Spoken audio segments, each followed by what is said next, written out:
امریکہ کے یوم آزادی کے موقع پر تقریب ہوئی۔ سینئر صوبائی وزیر مریم اورنگزیب کا کہنا ہے کہ پاکستان اور امریکہ کے تعلقات بھروسے اور امن پر قائم ہیں۔ نجی شعبہ امریکہ سے سرمایہ کاری کرنے پنجاب آ رہا ہے۔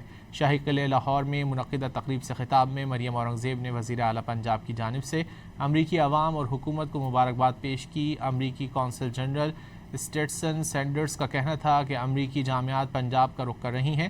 یہ سب کچھ وزیر اعلیٰ پنجاب کے ویژن کی بدولت ممکن ہے۔ امریکہ کے یوم آزادی کے موقع پر تقریب ہوئی۔ سینئر صوبائی وزیر مریم اورنگزیب کا کہنا ہے کہ پاکستان اور امریکہ کے تعلقات بھروسے اور امن پر قائم ہیں۔ نجی شعبہ امریکہ سے سرمایہ کاری کرنے پنجاب آ رہا ہے۔ شاہی قلعہ لاہور میں منعقدہ تقریب سے خطاب میں مریم اورنگزیب نے وزیر اعلیٰ پنجاب کی جانب سے امریکی عوام اور حکومت کو مبارکباد پیش کی۔ امریکی قونصل جنرل اسٹیٹسن سینڈرز کا کہنا تھا کہ امریکی جامعات پنجاب کا رخ کر رہی ہیں۔ یہ سب کچھ وزیر اعلیٰ پنجاب کے ویژن کی بدولت ممکن ہے۔